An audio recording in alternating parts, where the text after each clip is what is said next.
My entitled husband disappeared after a boys' trip. Years later, he showed up at my doorstep with a baby, so I destroyed his life. I used to be happily married to my husband for over 4 years. 4 freaking years, and he left it all behind anyway. We never had any problems in our relationship. But right after we got married, we found out that I can't have kids.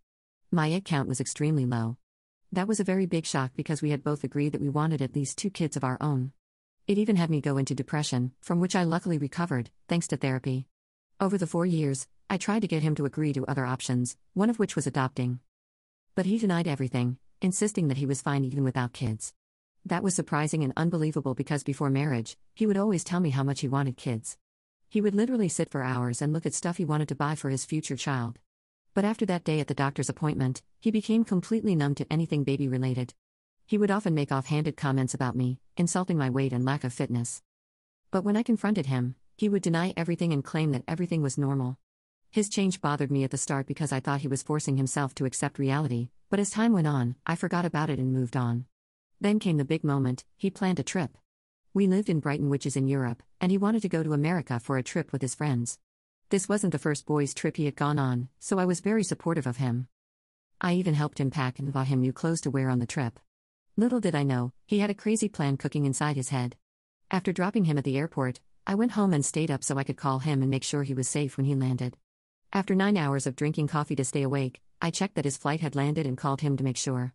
The ringtone rang, but he didn't pick up. I tried a few more times and even texted him about it, but still, there was no reply. Thinking he was tired and had gone to sleep at the hotel, I also tucked myself into the bed. But since I was still extremely worried about his well-being, I kept waking up and checking my phone for updates. In the morning, I noticed that he still hadn't called back or replied to my texts. After trying for a few more minutes, I called his sister to ask if he had talked to my husband. He hadn't, so I decided to call my husband's friends who were supposed to be on the trip with him. That might sound very invasive, but I genuinely thought it was an emergency. For the longest time, I have had a fear of my plane crashing into the water, and I didn't want my husband to go through that horrible fate. But when I called his friends, guess where they were at? They were 2 blocks away, having morning tea at a cafe. I thought it was a silly prank and I was being messed with. But no. My husband had truly disappeared and abandoned me. I was distraught, went in deep depression, and completely went off the rail. I got really drunk and showed up at his parents' house, claiming that they were hiding them. My mother-in-law was really kind and understanding of my situation. However, he let me in his home and comforted me for days. I can't remember how many times I cried on his shoulder. Eventually, I accepted reality and began working on moving on. It took me a long time. Even with the support of my family and friends, I still missed my husband a lot. I kept thinking that he hadn't abandoned me, and maybe he had suffered a terrible fate and was waiting for me to rescue him. I had to go to therapy for 2 long years before I stopped having nightmares about him being lost in a forest, but I didn't give up and did in fact move on. I was going on yoga classes with my friends again, going to pubs with them and getting absolutely smashed, joining the gym and finally working on my fitness level. I even got a promotion at my company.